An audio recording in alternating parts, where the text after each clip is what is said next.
A very good evening to all of you. This is Vedant and welcome back to Target for IQ. आज हम एक ऐसे law exam के बारे में पढ़ने जा रहे हैं जो इंडिया में सबसे ज़्यादा एंटिसिपेटेड लॉ एग्जाम्स में से एक है, which is UGC net and JRF exam in the field of law. तो देखिए फ्यूचर लीगल ईगल्स, अगर आप एक लॉ स्टूडेंट हैं और एक सॉलिड करियर के बारे में सोच रहे हैं in the field of law, तो this video is for you. चाहे वो करियर एकेडमिक्स में हो, चाहे वो करियर रिसर्च में हो, या फिर उसके आगे चाहे वो करियर जुडिशरी में ही क्यों ना हो, आज के वीडियो आपके लिए बहुत ज़्यादा इंपॉर्टेंट होने वाले ही है। क्यों? क्योंकि आज हम डिस्कस करेंगे कि क्या है benefits of clearing the very prestigious UGC net examination. तो आगे बढ़ते हैं और अपना डिस्कशन आज का स्टार्ट करते हैं। पहले हम समझ लेते हैं कि यूजीसी नेट होता क्या है। तो देखिए, यूजीसी नेट एक नेशनल लेवल एलिजिबिलिटी टेस्ट है जो यूनिवर्सिटी ग्रांट्स कमीशन कंडक्ट कराता है हर साल में 2 बार, एक जून के महीने में और दूसरा दिसंबर के महीने में। अब आप पूछेंगे कि सर एग्जाम तो कराता है, बट एग्जाम क्रैक करने का फायदा क्या है, फायदा तो बताओ। तो देखिए, ये एग्जाम आपको 2 अपॉर्चुनिटीज देता है।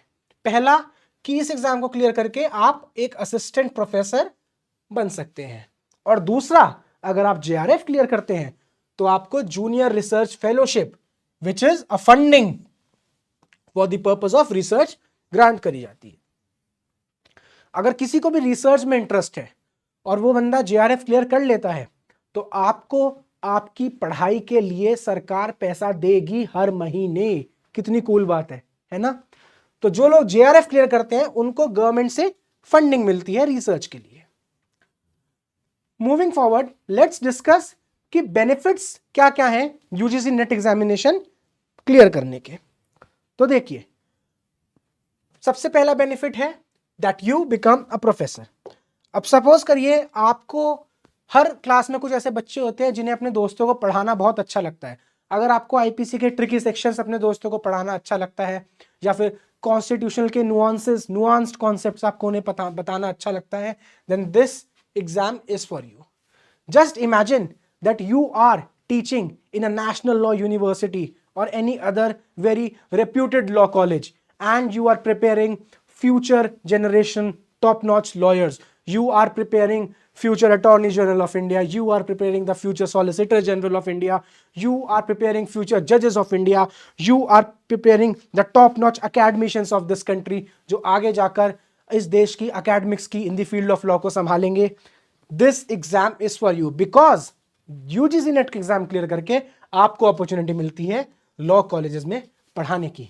प्लस जस्ट इमेजिन, आप इन सब लोगों को पढ़ा रहे हैं, फ्यूचर जनरेशंस को तैयार कर रहे हैं, और इसके साथ साथ आपको एक हैंडसम सैलरी जो कि स्टार्टिंग ही आपको बेसिक अराउंड 50,000 के आसपास, अब तो ये अमाउंट और भी ज़्यादा बढ़ गया है, 50,000 के आसपास, 50,000 प्लस से आपको स्टार्टिंग सैलरी मिलती है, plus job security and a respect. We all are aware that a respect that a teacher commands in the society is absolutely unparalleled. तो ये सारी चीजें सिर्फ एक सिंगल एग्जाम को क्लियर करके मिल जाए तो कितनी कूल बात हो, है ना? Moving forward, benefit number 2, funding for research. तो जैसा अभी हमने डिस्कस करा that JRF stands for junior research fellowship. अब देखिए, कई बच्चे होते हैं जिनको लगता है, जिनको बड़ी शर्म आती है घर वालों से पैसे मांगने में कि नहीं, हम घर वालों से पैसे कैसे मांगे, we have to sustain our own selves, हम तो खुद ही अपना खर्चा उठाना चाहते हैं। तो this exam is for you. हम खुद अपनी पढ़ाई का खर्चा निकालना चाहते हैं। अगर आप जेआरएफ निकाल लेते हैं, मतलब अगर आपको जूनियर रिसर्च फेलोशिप अवार्ड हो जाती है, तो हर महीने आपको 31,000 से लेकर 35,000 rupees plus HRA. HRA stands for house rent allowance, depending upon कि आप कौन से शहर में रहते हैं। लमसम अगर हम इसकी बात करें तो this amount easily calculates to 42,000 plus. तो हर महीने आपको 42 to 45,000 रुपीज मिलने स्टार्ट हो जाते हैं while you are doing your research. कितनी कूल बात है कि अब आपको अपनी स्टडीज फंड करने के लिए, अपने रिसर्च ड्रीम को पूरा करने के लिए ना तो घर वालों से पैसे मांगने की जरूरत और ना ही अपने आप को किसी साइड हसल में बिजी रखने की जरूरत। How cool is that?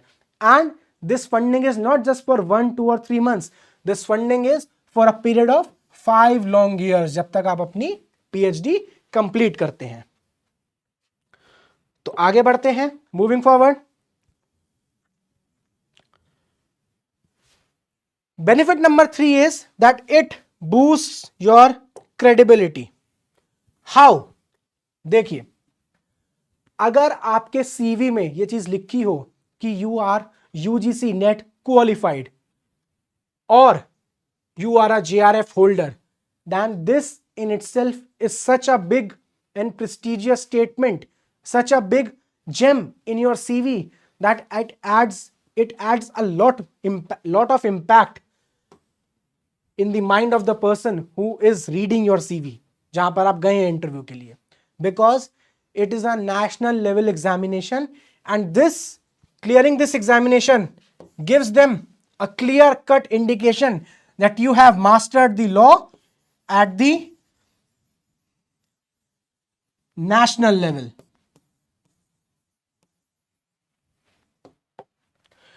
And because you have mastered the law at the national level, this makes you a fitting candidate to sit at their institute and prepare the future generations of law students. Secondly, आप चाहे PhD करें, चाहे jobs में जाएं, चाहे grants लेने जाएं, PhD के दौरान जब आप ग्रांट्स लेने जाते हैं, चाहे ग्रांट्स लेने जाएं, चाहे आप थिंक टैंक्स में जॉब के लिए जाएं,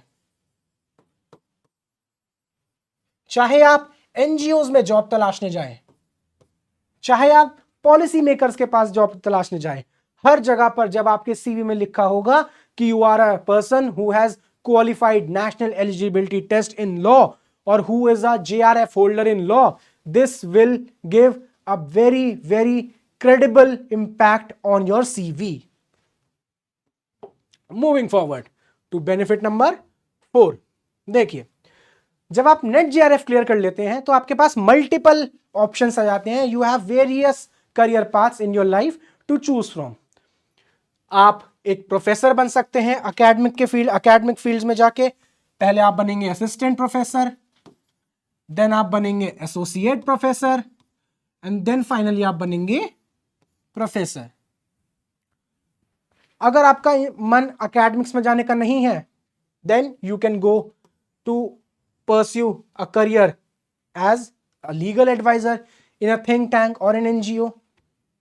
You can also choose policy making. How? जितने भी legislative departments होते हैं, उन सब के अंदर लॉ का एक बहुत इंपॉर्टेंट रोल होता है. क्यों?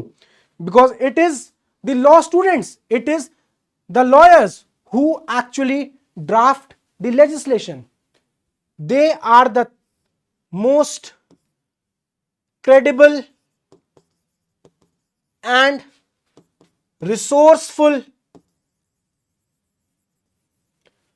people who formulate a policy. तो इसलिए जब आप यूजीसी नेट एग्जामिनेशन को क्लियर कर लेते हैं और यह साबित कर देते हैं कि you have mastered the art and nuanced concepts of law at a national level, you can easily pursue a career in policy making also. उसके बाद आप चाहें तो NGOs में जा सकते हैं as a legal advisor or a think tank. You can also assume governmental roles in various governmental departments. Now, moving on to benefit number 5. देखिए, हम सबका मन करता है कि हम लोग जल्दी से जल्दी फाइनेंशियली इंडिपेंडेंट हो जाएं. जो JRF होल्डर्स होते हैं उनके लिए JRF का जो अमाउंट है, जो स्टाइपेंड है, which I told you is around how much?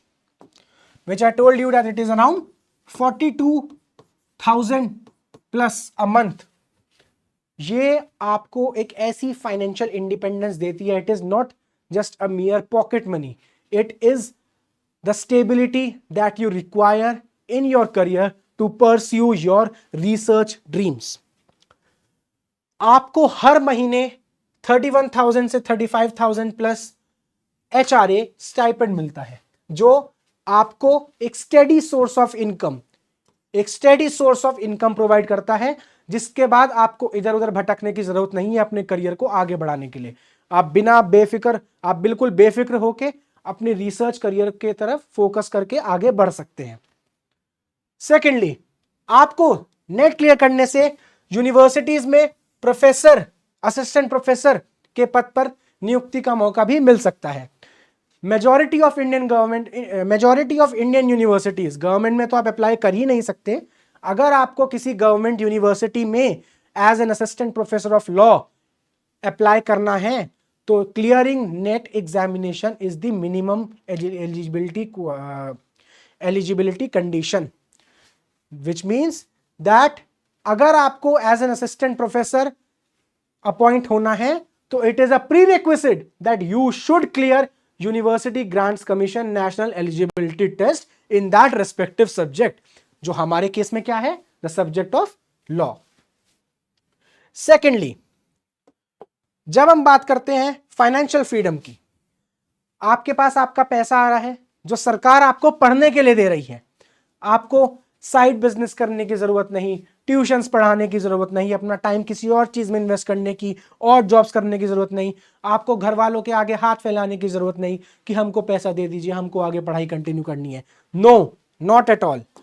If you clear JRF then you achieve 100% financial freedom because it covers all your expenses without any sort of dependency on anyone. This in return, the financial stability that you get by clearing the UGC NET exam, it allows you to focus fully on your academic and professional growth.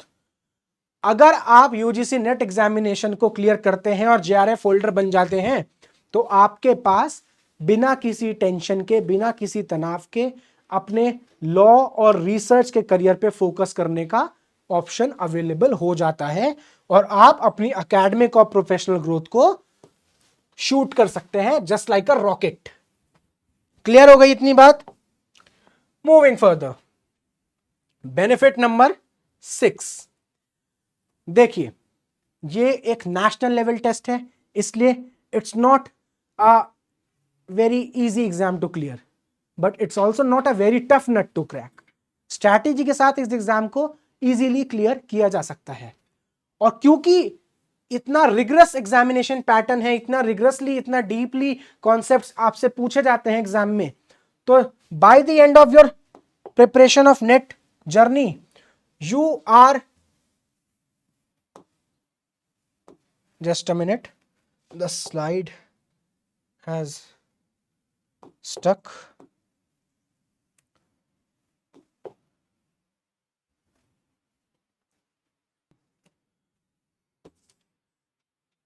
Due to some technical glitch, the slide got stuck. Really sorry. Now let's continue.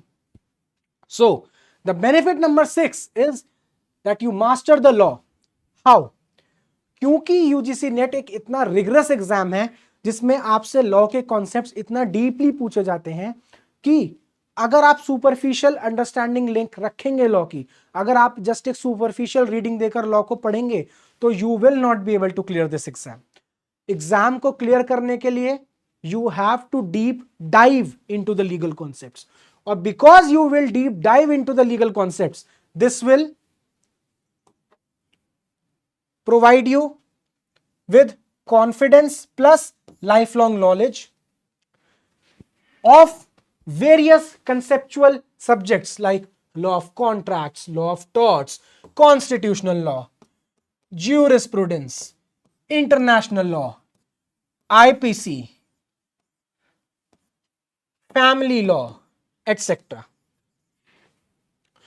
All in all, you have to master the entire syllabus word by word to clear the prestigious UGC NET examination, and you have to go 1 or 2 steps further to achieve the prestigious Junior Research Fellowship. Now let's move forward. Real life impact. Sir ये बताइए कि इस exam का real life impact क्या है? हम अभी enough motivated feel नहीं कर रहे हैं एग्जाम निकालने के लिए, और थोड़ा मोटिवेशन चाहिए। चलिए आपको और मोटिवेशन देंगे। एक बात बताइए, इमेजिन करिए कि आपने JRF क्लियर कर दिया है, you have cleared the junior research fellowship, आप एक टॉप NLU या किसी भी top prestigious law university of the country आप ज्वाइन करते हैं, वहां पर PhD में एडमिशन लेते हैं, रिसर्च करते हैं और ऐसी रिसर्च देते हैं जो सुप्रीम कोर्ट के जजमेंट्स को भी इन्फ्लुएंस करती है। आपकी एक छोटी सी रिसर्च जो कि किसी ने आज तक नहीं करी, आपने एक ऐसा टॉपिक रिसर्च का चुना जो कि अनएक्सप्लोर्ड है और उस टॉपिक पे एक रिगरस बहुत ही शानदार जानदार रिसर्च प्रेजेंट करी और उस रिसर्च के बेसिस पे सुप्रीम कोर्ट ने अपना डिसीजन दिया। आपने इस देश के लीगल सिस्टम को वो प्रेसिडेंट्स दिए जिसके बेसिस पे आने वाले 100 सालों तक जजमेंट्स लिखे जाएंगे। कितनी कूल बात है ये, सुनने में ही एकदम गूज़बम्स आ जा रहे हैं कि हमारी रिसर्च को यूज करके supreme court, the honourable supreme court, the apex court of this country will give its decisions. Also just imagine कि आपने एग्जाम क्लियर करा और बिकॉज आपकी मास्टरी हो गई है लॉ के सब्जेक्ट्स पे, आप क्लास में पढ़ाने गए और एक जल्दी ही एक ऐसे प्रोफेसर बन गए जिनकी क्लास में बैठने के लिए सिर्फ स्टूडेंट्स नहीं, क्लास के सबसे नोटोरियस बैक बेंचर स्टूडेंट्स भी वेट करते हैं ईगरली कि सर का लेक्चर कब आएगा, हमें सर का लेक्चर अटेंड करना है। All these are the real life impacts of clearing this prestigious examination my friends. अब the most important part, how to prepare. See, क्योंकि सिलेबस बहुत वास्ट है तो it needs a certain amount of time, certain months से 7-8 months की rigorous preparation अगर आपके पास है तो you can clear this exam.